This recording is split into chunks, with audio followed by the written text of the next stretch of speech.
الله نحمده ونستعينه ونستغفره ونؤمن به ونتوكل عليه ونعوذ بالله من شرور انفسنا ومن سيئات اعمالنا من يهده الله فلا مضل له ومن يضلل فلا هادي له واشهد ان لا اله الا الله وحده لا شريك له واشهد ان محمدا عبده ورسوله اما بعد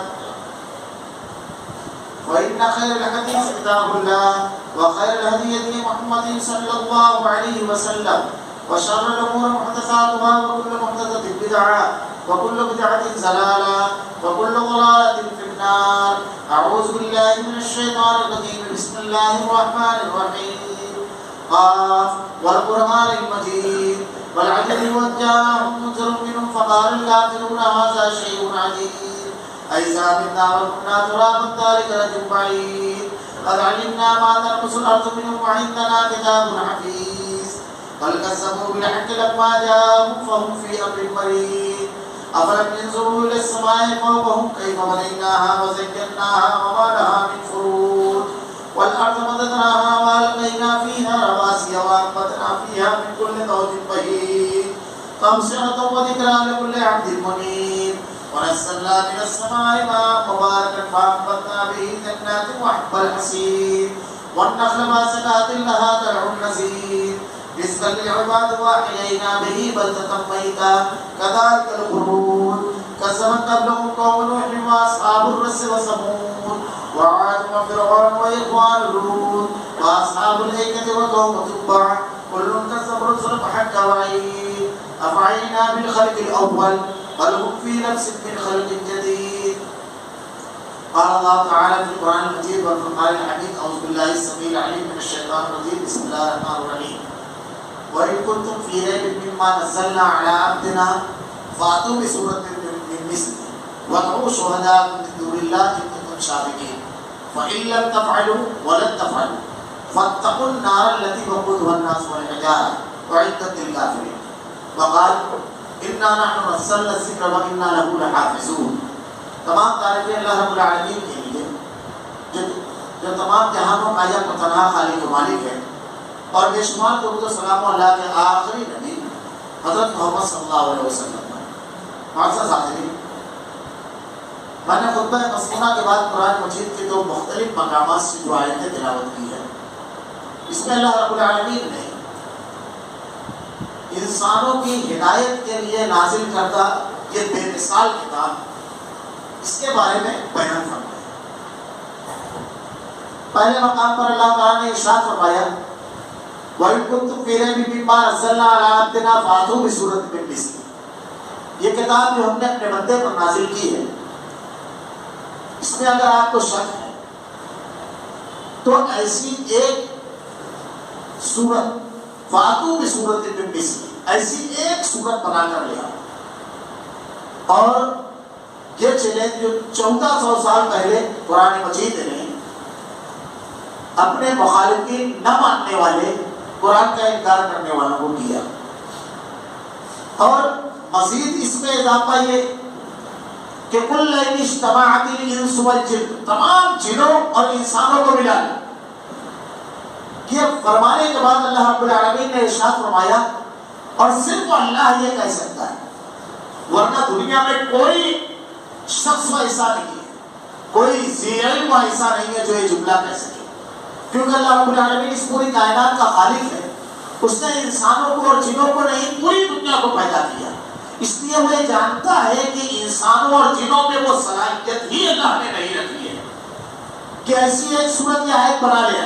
اسی لیے اگلا جملہ جو ہے وَادْعُوا شُهَدَاءَكُم مِّن دُونِ اللَّهِ إِن كُنتُمْ صَادِقِينَ فَإِن لَّمْ تَفْعَلُوا، نہیں لا سکتے. یہ فیصلہ سنایا اللہ رب العالمین نے. وَلَن تَفْعَلُوا، ہرگز نہیں لا سکتے.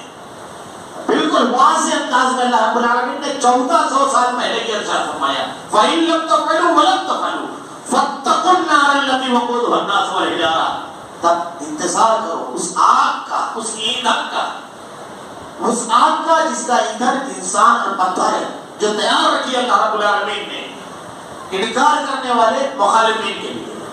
1400 سال پہلے اللہ رب العالمین نے یہ ارشاد فرمایا. آج تک اور قیامت کی صبح تک انسان اور جن اس سے عاجز ہے کہ ایسی ایک صورت ایک آیت بنا لے آئے. یہ ایک مستقل عنوان ہے. کچھ لوگوں نے کوششیں کی, نتیجہ کیا برآمد ہوا؟ ابن مقفع 6 مہینے کی کوشش کے بعد کہتا ہے کہ یہ انسانی کلام نہیں ہے, یہ میرے بس کی چیز نہیں ہے.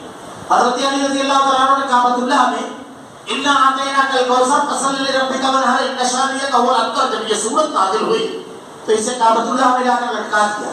وقت کا, زبان کا سب سے بڑا شاعر عربی زبان کا آ کر کے جب یہ دیکھتا ہے تو سمجھتا ہے کہ کسی شاعر, کسی اہل کلام نے اس کو لکھا ہے. کئی مرتبہ اس میں کمی اور زیادتی کرتا ہے. جب اس میں کوئی کمی یا زیادتی کرتا ہے, اس کا حسن, اس کی لطافت, اس کی خوبصورتی اور اس کی بلاغت وہ نہیں رہ جاتی. آخر میں یہ جملہ کہتا ہے, لکھ دیتا ہے کہ یہ کسی انسان کا کلام نہیں جس میں معمولی سی بھی اگر تبدیلی کرنے کی کوشش کی جائے تو اس کی بلاغت, اس کا حسن اور جو اس کے کلام کی لطافت اور شیرینی وہ نہیں رہتی. اللہ رب العالمین نے 1400 سال پہلے یہ چیز ارشاد فرمائی. اور اس قرآن کے بارے میں اگر اس کی عظمت کے بارے میں اور اس کے فضائل کے بارے میں صرف بیان کیا جائے تو ایک خطبہ نہیں, لوگوں نے ضخیم کتابیں لکھی ہے ایک ایک عنوان پر. اللہ رب العالمین نے اس کو نازل کرنے کے بعد ارشاد فرمایا اِنَّا نَحْنُ نَزَّلْنَا الذِّكْرَ وَإِنَّا لَهُ لَحَافِظُونَ, ہم نے اس کو نازل کیا اور ہم ہی اس کی حفاظت کرنے والے ہیں. اللہ رب العالمین نے اس کو نازل کر کے اس کی حفاظت کی ذمہ داری خود لی. اور اگر آپ دیکھیں کہ اللہ نے کیسا اس کا حفاظت کا انتظام و انصاف کیا کہ دنیا میں کوئی کتاب آپ ایسی نہیں پائیں گے جس کا 1 2 یا 4 5 حافظ ملے جو اس کو ایک ایک لفظ کو یاد رکھتے ہو. اللہ رب العالمین نے اس کتاب کی حفاظت کا ایک انتظام و انصاف یہ کیا کہ اس کے بے شمار لاکھوں نہیں کروڑوں حفاظ ہیں جو اس کے ایک ایک حرف کو یاد رکھے. اس کتاب کے سلسلے میں لوگوں نے کوشش کی. بجران دوران میں ایک بادشاہ بڑا مشہور واقعہ صلاح الدین ایوبی کے دور میں, اس کے زبان میں یہ خداس آیا کہ قرآن کو ختم کر دوں تو جہاں قرآن ملتا جس علاقے کو فتح کرتا سارے نسخے جلا دیتا یا دریا بردو کر دیتا. ایک بزرگ 2 بچوں کو لے کر اس کے سامنے آیا اور بٹھا دیا, 10 سال کا 11 سال کا, اور بچوں سے کہا پڑھو. جب بچوں نے پڑھنا شروع کیا تو ایک چپ ہو تو دوسرا خاموش ہو تو پہلا. بجران جو یہ منظر حیرت سے دیکھ رہا ہے, عیسائی بادشاہ. بزرگوں نے کہا تو قرآن ختم کرنے نکلا ہے, ہم نے ایسے معصوم سینوں میں جرم منتقل کر دیا ہے. اگر قرآن کو ختم کرنا ہے تو دنیا کے تمام مسلمانوں کو ختم کرنا رہے گا. اب یہ صحیفوں اور کاغذات کا محتاج نہیں, اس کو اللہ رب العالمین نے اس کی حفاظت کا ایسا معاملہ کیا. اللہ رب العالمین نے کیسا اس کو محفوظ رکھا. ہارون رشید کے دور خلافت میں ہر سال ایک مجلس لگتی تھی, بڑے بڑے اہل علم و دنیا بھر سے اس میں شریک ہوتے اور اس مجلس میں علم گفتگو میں شرکت کرتے اور انعامات سے نوازتا. ایک مرتبہ ایک بہت بڑا یہودی عالم جو انتہائی ضعیف اور انتہائی فقیر وہ حاضر ہوا.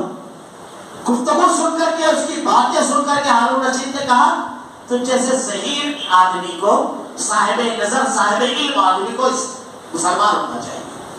اسلام قبول کر لے, یہ فطرت کے مطابق ہے یہ دین. اس نے انکار کر دیا. لیکن دوسرے سال جب وہ آیا تو مسلمان تھا. ہارون رشید نے اس سے سوال کیا کہ کس چیز نے تجھ کو اسلام کی طرف راغب کیا, کس بنیاد پر تم نے اسلام قبول کیا؟ وہ کہتا ہے کہ بادشاہ سلیمان وہ بہت اچھا خطاط کاتب ہو, بہت اچھا, بڑی خوبصورت اس کی جو تحریر تھی بڑی خوبصورت تھی. اس نے کہا میں نے آزمانے کے لیے یہودی مذہب سے ہوں تو تورات کے 4 نسخے میں نے لکھے اور چاروں میں تحریر کی. کسی میں کوئی آیت ہے, کسی میں کوئی زیادہ, کسی میں آگے, کسی میں پیچھے, اور چاروں نسخے لے کر کے یہودی ربی, یہودی جو علماء ان کو ربی کہا جاتا ہے, ربیوں کے پاس گیا. انہوں نے دیکھا, بہت خوش ہوئے, تحریر دیکھ کر کے انعامات سے نوازا. اس کے 1 مہینے بعد میں نے یہی چیز انجیل کے ساتھ کی اور انجیل کے 4 نسخے ایسے لکھ کر کے میں پادریوں کے پاس گیا, ان کو دیا, انہوں نے انعامات سے نوازا رکھ لیا. اس کے 1 مہینہ گزرنے کے بعد میں نے قرآن کے ساتھ یہی کیا. اس کی کچھ آیتیں آگے کچھ پیچھے, کسی مقام سے کسی آیت کو غائب کر دیا, کسی جگہ اضافہ کر دیا. اور یہ 4 نسخے لے کر کے میں نے ایک چھوٹی سی مسجد تلاش کی اور اس مسجد کے امام صاحب کے پاس گیا عصر کی نماز کے بعد, اور ان کو جا کر کے 4 نسخے دیے. جب انہوں نے وہ 4 نسخے دیکھے تو اہل سروت کو علاقے کے بلایا اور کہا کہ ایک یہودی ہو کر اس نے اتنی خوبصورت انداز میں تحریر لکھی ہے قرآن کو، اس کو کچھ بطور کچھ خوش ہو کر کے کچھ روپیہ سرمایہ دو. انہوں نے پیسہ جمع کر کے مجھ کو انعام انہوں نے بھی دیا. لیکن بادشاہ سلامت ابھی سورج طلوع نہیں ہوا تھا کہ میرے گھر کے دروازے پر بڑی تیز دستک ہوئی. میں نے جب دروازہ کھولا تو وہ عالم صاحب چاروں نسخے لے کر کے بالکل لال پیلے کچھ لوگوں کے ساتھ میرے دروازے پر کھڑے ہوئے تھے اور کہتے ہیں کہ تم نے یہ قرآن لکھا ہے، فلاں مقام پر اس آیت کو کب لکھا ہے، فلاں مقام کی اس آیت کو تم نے اس مقام پر کب لکھا، فلاں جگہ تم نے اس آیت کو یہاں کی بجائے یہاں پر لکھ کر کے اس صورت میں اضافہ کر دیا. وہ جتنی غلطیاں تھیں سب میرے سامنے انہوں نے رکھ دی. ماہر صدر رہ گیا کہ رب نے سورج بھی طلوع نہیں ہونے دیا، سورج بھی نہیں طلوع ہوا، اور وہ شخص ہو جسے میں تلاش کیا تھا کہ ایک چھوٹی مسجد کا انتہائی مخلوق الحال امام ہے لے کر کے آ گیا. میرا یقین ہو گیا کہ اللہ رب العالمین نے اس کی حفاظت کا جو ذمہ لیا ہے یہ محفوظ، یہ رب کی کتاب ہے، انسان اس پر کچھ نہیں کر سکتا. اور جن کتابوں میں تحریف ہوئی ہے 2 مہینے سے زیادہ عرصہ گزر گیا تھا، کسی نے کوئی آواز نہیں اٹھائی. اگر میں یہ بتانا شروع کروں انجیل کے کتنے نسخے دنیا میں پائے جاتے تھے، اور ڈاکٹر حبیب اللہ نے اس کو جو تفصیلی بحث کی ہے کہ 4 اناجیل جو دنیا میں آج یوحنا، لوقا، متی، برناباس جو مانی جاتی ہے، اس کی حقیقت کیا ہے؟ 40 سے زائد، بعض لوگوں نے 100 سے زائد نسخے انجیل کے تھے جو بالکل الگ الگ. اور آج جو عہدنامہ قدیم اور جدید کے نام سے جو شائع ہو رہی ہے، اس پہ جو ہر دور میں جو تبدیلیاں ہوئی ہیں وہ ایک الگ مفصل بحث ہے. اس کے بارے میں جرمنی کا ایک واقعہ بڑا مشہور ہے کہ ایک شخص نے جب یہ سنا تو اس نے دنیا کے 400 کتابیں جمع کی پوری دنیا سے، الگ الگ 2 ایڈیشن 400 کتابوں کے. حیرت زدہ رہ گیا کہ کسی بھی کتاب کا 2 ایڈیشن بالکل ایک جیسا نہیں ہے، بالکل ایک جیسا نہیں ہے. اور قرآن کے 400 نسخے اس نے پورے دنیا سے جمع کیے، 400 مختلف ممالک سے. حیرت زدہ رہ گیا کہ کتابت میں کہیں پر ایک شوشے کا اور ایک نقطے کا بھی فرق نہیں ہے. اگر کسی جگہ الف لکھا ہوا ہے وہ پڑھا نہیں جا رہا ہے تو اس پر بھی فرق نہیں ہے. مثالیں دی گئی ہیں. ابراہیم کا لفظ قرآن مجید میں 2 طریقے سے لکھا ہوا آپ کو ملے گا. ایک ہوگا یہ کے نیچے کھڑا زیر، اور ایک ہوگا یہ کے بعد یہ اور یہ پر زیر اور یہ پر جزا. سورہ بقرہ اور آل عمران میں ابراہیم کا لفظ کھڑے زیر کے ساتھ ملے گا، اور اس کے علاوہ جتنے مقامات پر آپ کو ابراہیم کا لفظ ملے گا یہ کے ساتھ ملے گا اور یہ پر جزا اور یہ پر زیر رہے گا. یہ چیز آپ کو مذہب عثمانی حضرت عثمان بن غنی رضی اللہ تعالیٰ عنہ کے ہاتھ کا لکھا ہوا جو قرآن ہے، جو استنبول کے کتب خانے میں آج تک کے استنبول میں موجود ہے، کتب خانے میں وہاں پر اس میں بھی آپ کو یہی ملے گا. آپ 400-300 سال پرانا قرآن اٹھا کر دیکھیں آپ کو کہیں فرق نہیں ملے گا. شوشے اور نقطے کا بھی کتابت میں فرق نہیں ملے گا. یہ بے مثال محفوظ ترین کتاب ہے، اسی بنیاد پر اس نے عبارت قبول کیا. اللہ رب العالمین نے اس کی حفاظت کا ذمہ لیا ہے، یہ قیامت تک محفوظ ہے. ابھی پچھلے دنوں ایک خبر آئی کہ ایک صاحب جن کا تعلق ایک ایسے مذہب، ایک ایسے مسلک سے ہے، رافضیت، جس کا کام تاریخ میں ہمیشہ مسلمانوں پر نقصان پہنچانا، باطل طاقتوں کا آلہ کار ہونا، یہ ان کے خون میں ہے، ان کی نسل میں ہے. ورنہ پوری تاریخ اڑا کر دیتی ہے. یہی سمائی ٹولہ آپ کو ملے گا جو صحابہ کرام جنگ جمل اور جنگ صفین کے اندر نظر آتا ہے. یہی ٹولہ ملے گا جو صحابہ کرام کے قتل میں اور سازشوں میں نظر آتا ہے. یہی آپ کو طبقہ ملے گا جو حضرت حسین رضی اللہ تعالیٰ عنہ اور حضرت حسن رضی اللہ تعالیٰ عنہ کی موت اور شہادت کا سبب بننے والا ملے گا. یہی سمائی ٹولہ آپ کو ملے گا جس نے عباسی سلطنت کو ختم کرنے کے لیے چنگیز خان تاتاریوں سے ہاتھ ملایا، نصیر الدین توسی اور ابن القمی، جس کی دعوت پر لبیک کہہ کر کے، جس کی دعوت پر تاتاریوں نے آ کر کے سلطنت عثمانیہ اور سلطنت عباسیہ اس کا خاتمہ کیا اور مسلمانوں کا ایسا قتل عام کیا، ایسا قتل عام کہ کچرا کا پانی سرخ بہا، بے شمار مسلمانوں کو قتل کیا. آپ تاریخ پر جائیے. بہت اختصار سے کہا، ہندوستان کے اندر ٹیپو سلطان اس کے ساتھ غداری کرنے والا جو تھا میر جعفر میر صادق، یہ اسی طبقے رامزی سے تعلق کرتے تھے. ہمیشہ یہ اعلی کار رہے ہیں، ہمیشہ. ابھی موجودہ دور میں دمشق کے اندر، شام کے اندر مسلمانوں کا قتل عام، یمن کے اندر، عراق کے اندر جو ہو رہا ہے یہ اسی کا ہے. احواز کا جو معاملہ ہے ایران کے اندر جو کر رہے ہیں مسلمانوں کے ساتھ، یہ پوری داستان ہے. ان لوگوں کا طریقہ کار رہا ہے ہمیشہ غیر مسلم قوتیں جو اسلام دشمن ہیں، جو مسلمانوں کو ختم کرنے کی کوششیں کرتے ہیں، ان کے اعلی کار میں اس رامزی وسیم رسوی نے جو کام کیا ہے. اچھا، بعض لوگ یہ کہتے ہیں یہ مسلکی معاملہ رامزیوں کا عقیدہ ہے کہ قرآن میں 4 قسم کی تحریف ہوئی ہے. قرآن میں 14,000 بعض روایتوں میں 17,000 آیتیں ہیں، اور اصل قرآن حضرت علی رضی اللہ تعالیٰ کے پاس تھا، اس کے بعد حضرت حسن، حضرت حسین، پھر پورے اماموں کے پاس سے ہوتا ہوا بعد میں امام کے پاس ہے جو گھر میں لے کر کے بیٹھا ہے. 313 مخلص شیعہ جب پیدا ہوگی تو وہ لے کر نکلے گا اصل قرآن. یہ اصل قرآن نہیں ہے. علماء کرام نے لکھا ہے زیادہ سے زیادہ 4 رامزی اہل بیت سے ملتے ہیں، 4 یا 5 جو تحریف کے قائل نہیں ہے. ورنہ ملا باقر مجلسی حیات القلوب میں، انوار النعمانیہ میں ملا نعمت اللہ الجزائری لکھتا ہے، کشف الحمہ اٹھا کر کے دیکھیے، حیات القلوب اٹھا کر کے دیکھیے، حق الیقین اٹھا کر دیکھیے، رامزیوں کی کتابیں. ابھی میں خطبے سے پہلے دیکھ رہا تھا 163 کتابیں جس میں لکھا ہوا ہے واضح الفاظ میں کہ یہ قرآن وہ نہیں ہے جو اللہ کے نبی صلی اللہ علیہ وسلم کے اوپر نازل ہوا. یہ ان کا عقیدہ اور منہج ہے، قرآن کو محرف ماننا. اگر ان کے عقائد بیان کرو صرف کہ کیا اسلام کے خلاف عقیدہ ہے، یہ جو وسیم رسوی کہہ رہا ہے کہ اس کی ذاتی بات نہیں ہے، یہ رامزی عقیدے کو پیش کیا ہے اس نے، جو ان کا عقیدہ ہے. اس میں بالکل واضح انداز میں لکھا ہوا ہے حضرت ابوبکر عمر رضی اللہ تعالیٰ عنہ کے بارے میں جو باتیں لکھی ہوئی ہے. یہ جو کہتا ہے کہ تینوں خلفائے راشدین، رامزی جب کہے گا ابوبکر عمر اور عثمان رضی اللہ تعالیٰ عنہ کے بارے میں تو لفظ خلیفہ استعمال کرے گا، کیونکہ ان کا عقیدہ ہے امیر المومنین نہیں ہے. خلیفہ کا لفظ ہو، میں اکثر کہا کرتا ہوں کہ رامزیت ہمارے گھروں میں گھسی ہے. یہ ہمارے یہاں جو نائب کو خلیفہ کہتے ہیں لوگ، یہ رامزی کا دیا ہوا نام ہے. کون سی خلافت ہے اس کے پاس؟ کس بنیاد پر کہا ہے؟ یہ چراتے ہیں حضرت علی رضی اللہ عنہ کا جب بھی نام لیں گے امیر المومنین کہیں گے، لیکن اللہ بڑا کارساز ہے، اس نے ان کی اذان میں خلیفہ کا لفظ ڈالوا دیا. رب العالمین نے انہوں نے اذان بنائی تو اس پر ڈالنے پر مجبور ہو.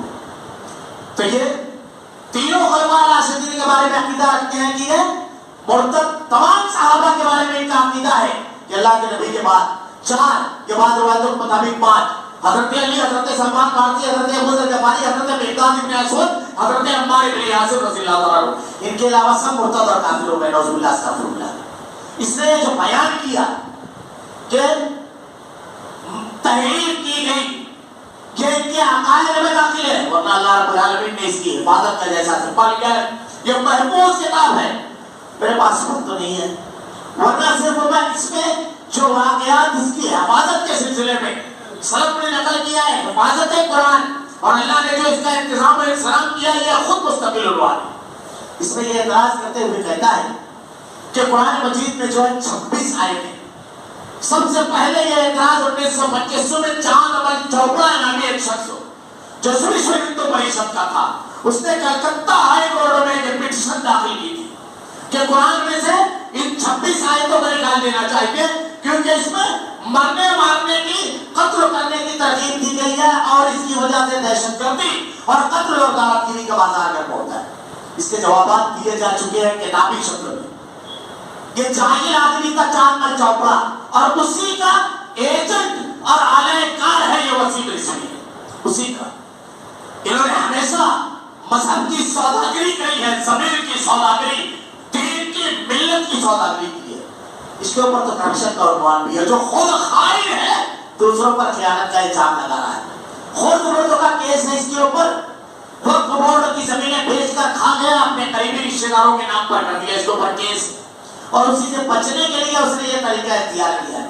جن 26 آیتوں کے اوپر اعتراض کیا گیا ہے یہ جہاد کے سلسلے میں، میں اس میں صرف 1-2 آیتوں کے سلسلے میں کچھ باتیں کروں گا، وقت تو نہیں رہتا ہے ورنہ ہر کسی کا جواب دیا گیا ہے.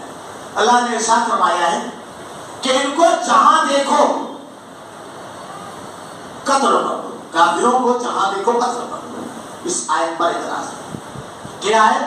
قتل کی ترکیب دیتی ہے. اصل میں آدمی اگر جاہل ہو تو اسے اپنی جہالت کا اعتراف کرنا چاہیے. اس کے پورے بیک گراؤنڈ میں اگر آپ جائیں کہ یہ حکم کب دیا گیا اور مسلمانوں کو کیوں دیا گیا یہ حکم. اللہ کے نبی صلی اللہ علیہ وسلم اور صحابہ کرام، اللہ کے نبی نے جب توحید کی دین کی دعوت دی تو مشرکین مکہ نے اللہ کے نبی اور صحابہ کرام کو زندگی اس قدر تنگ کی، ہر چیز سے محروم کر دیا. گھر بار کاروبار رشتے ناطے وطن سب چھوڑ کر کے ہجرت کرنا پڑی. اور کیسے کیسے انداز میں صحابہ کرام نے ہجرت کی ہے. اگر میں واقعات بیان کروں صرف یہ عبداللہ بن بچادہ نے ایمان لائے، اپنے چچا کے پاس گئے، چچا نے 5 کوس کا جواب کیا تھا. کہا جانتے ہو جس چیز کا اظہار کر رہے ہیں اس کا انجام، ساری چیزیں میری دی ہوئی ہے. بدن کے کپڑے بھی حضرت عبداللہ بن بچادہ نے اتار لیے، بالکل بہنا کر دیا. اس حالت میں عبداللہ بن بچادہ نے اپنی والدہ کے پاس گئے کہ اپنے ہاتھوں سے اپنی شرمگاہ چھپائی کی. ذرا تصور کے ایک جوان بیٹا اپنی ماں کے پاس اس حالت میں جاتا ہے. حضرت عبداللہ بن بچادہ کو جب ان کی والدہ دیکھتی ہے تو کہتی ہے بیٹا یہ کہا چچا نے کپڑے بھی اتار لیے، چھوٹا سا کپڑا بستار دے دیے تاکہ اپنی شرمگاہ ہٹا. اور اسی حالت میں چل کر کے مدینہ گئے کہ حضرت مصعب بن عمیر رضی اللہ تعالیٰ عنہ، اللہ نے اتنا مال دیا تھا کہ لباس دوبارہ نہیں پہنتے تھے. جو خوشبو لگاتے تھے گلی سے گزر جائے تو گلی کی مہک بتا دیتی تھی مصعب بن عمیر گزرا ہے، وہی اس قسم کے خوشبو استعمال کر سکتے ہیں. لیکن جب مدینہ میں اللہ کے نبی بیٹھے ہوئے گزر رہے ہیں تو اس حالت میں کہ چمڑے چادر اور جو اوڑے ہوئے ہیں اس پہ پیوند لگا ہوا ہے چمڑے کا کپڑا نہیں، اور اسے بھی آپ نے کانٹوں سے لگا کر رکھا تھا. اتنا ہی نہیں ہے، صحابہ کرام کو دھوکے سے لے جا کر کے قتل کر شہید کرنا. میرے معاونہ کا واقعہ 70 صحابہ کو دھوکے سے لے جا کر کے شہید کیا. اس کے بعد حضرت عاصم بن ثابت، حضرت خبیب کا واقعہ، دین سکھانے کے نام میں پرلیگر نے 9 صحابہ کرام 9 کو قتل کر دیا. یہ حضرت خباب جب ان کو قتل کرنے کے لیے لائے تو وہاں ایک شخص کہتا ہے کہ تم یہ بہتر نہیں سمجھتے کہ تم اپنے گھر میں محفوظ ہوتے اور محمد صلی اللہ علیہ وسلم آپ کی جگہ ہوتے. آپ نے ارشاد فرمایا میں اس کو بھی گوارا نہیں کرتا کہ آپ کے پیروں میں کانٹا چبھے اور میری جان محفوظ رہے، اس پر بھی میں جان قربان کر دوں. صحابہ کرام کے ساتھ یہ کیا، بار بار دھوکا کر رہے ہیں، مدینہ لشکر لے کر کے جا رہے ہیں. ایسی صورت میں جب سب کو چھین لیا جائے، جہاں پر ان لوگوں کا اختیار و قتل کر دیا جائے تو ایسے قاتلوں کے بارے میں کیا کہا جائے گا؟ کیا کہا جائے گا؟ یہ بے وقوف آدمی. ہمارے ہندوستان کے اندر جب انگریز سے کچھ نہیں کیا تھا، انہوں نے وطن سے بے وطن نہیں کیا تھا، لوگ اپنے گھروں میں تھے، لیکن ان کو پکڑ کر مار دینا، ان کو نقصان پہنچانے والے کو ہمارے یہاں فریڈم فائٹر کہا جاتا ہے، مجاہد آزادی کہا جاتا ہے. حق حاصل کرنا، چھینے ہوئے کو، ظالم کو قہبر کردار تک پہنچانا، یہ ظالموں کے دلال اور ظالموں کے طرفدار. یہ صرف یہ جملہ کہے گا، دنیا کا کوئی شخص یہ نہیں کہہ سکتا. قاتل کے بارے میں ہمدردی رکھی جائے گی. اگر آپ بیک گراؤنڈ ہٹا کر کے پورے پس منظر کو ہٹا کر کے کسی چیز کو پڑھتے ہیں تو کس طرح آپ اس کو صحیح کہہ سکتے ہیں؟ اگر ایک آدمی یہ کہے کہ ڈاکٹری پیشے میں یہ لکھا ہوا ہے کہ پیر کاٹ دینا چاہیے شوگر کے مریض کا، اب یہ کہے گا کہ بھائی تعلیم میں سے یہ نکال دو کیونکہ اس کو پیر کاٹنے کی تعلیم دی گئی، آپ لوگ مارکیٹ کرنے لگے. اس بیوقوف کو کون سمجھائے کہ وہ پیر جان بچانے کے لیے سڑ رہا ہے، بچ سکتا ہے آدمی، اس کے لیے کاٹنا ضروری ہے. ایسے ہی سماج میں قاتلوں کو، امن کو برباد کرنے والوں کو روکنے کے لیے، کیفر کردار تک پہنچانے کے لیے ضروری ہے. اگر قاتل کو پھانسی دی جائے گی تو کہے گا کہ وہ قانون مارنے کی سزا ہے، اس لیے اس قانون کو ختم کر دیا جائے. یہ جو اعتراضات ہیں 26 اعتراضات کے پورے جوابات دیے گئے ہیں. اور یہ صرف ایسا نہیں ہے کہ اسلام میں جو ہے، اگر دوسرے مذاہب کی کتاب دیکھیں تو